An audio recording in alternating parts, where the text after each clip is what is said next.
Kamu percaya nggak, negara yang nge-ban kripto justru jadi pabriknya blockchain?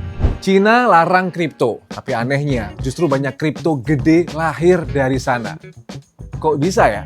Sekarang Indodax bakal spill the tea 5 kripto made in China yang masih hidup dan bahkan punya potensi cukup oke di tahun 2026 ini.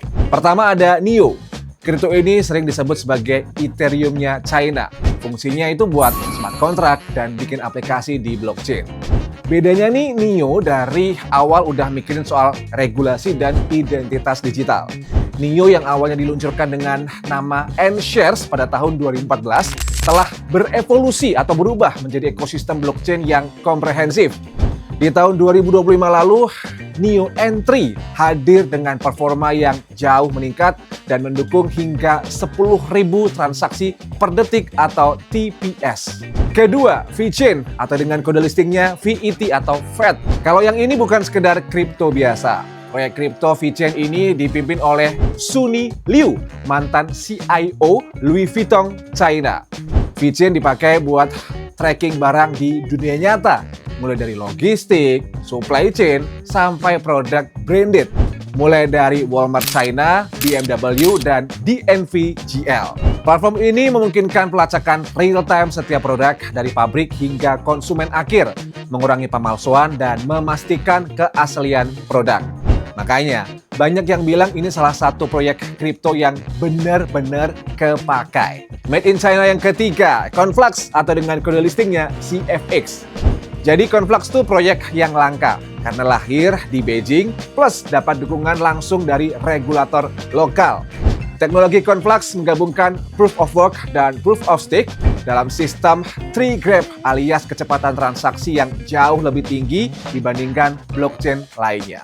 Yang membuat Conflux beneran istimewa ini karena statusnya sebagai satu-satunya proyek blockchain publik yang beroperasi secara legal di Cina berkat dukungan dari Shanghai Science and Technology Committee.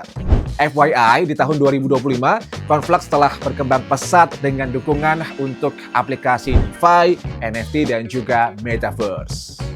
Keempat, ontologi atau dengan kodenya ONT. Kalau kamu orangnya peduli alias care banget soal data dan identitas digital, ini cukup menarik karena ontologi hadir sebagai solusi blockchain untuk verifikasi identitas di blockchain. Kripto ini diluncurkan oleh tim on-chain yang juga berada di balik proyek NIO. Ontologi fokus membangun infrastruktur identitas terdesentralisasi yang dapat diadopsi oleh berbagai industri. Platform ini memungkinkan individu dan organisasi mengelola data mereka sendiri melalui ontologi DID atau Decentralized Identifier. Kelima, Crypto Made in China ada Nervos Network atau dengan kode listingnya CKB atau CKB. Nervos dirancang sebagai blockchain layer 1 yang memungkinkan menampung berbagai aset dalam satu jaringan.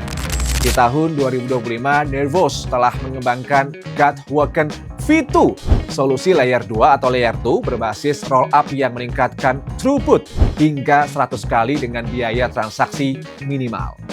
Pengembangan ini menjadikan Nervos sebagai salah satu blockchain paling efisien untuk aplikasi DeFi dan juga GameFi. Well, jadi meski China kelihatan kayak anti kripto, tapi faktanya mereka tetap jadi salah satu sumber inovasi terbesar di industri ini. Ya, 5 koin tadi bisa jadi contoh nyatanya. Dan ribuan kali Indodax sampaikan ini bukan ajakan untuk membeli atau bahkan menjual aset kripto tertentu. Selalu lakukan riset sendiri atau do your own research sebelum mengambil keputusan untuk berinvestasi. Kalau kamu suka konten edukasi seperti ini, jangan lupa like, comment, share, dan subscribe. And see you on the next video. Stay happy, stay healthy. Ciao.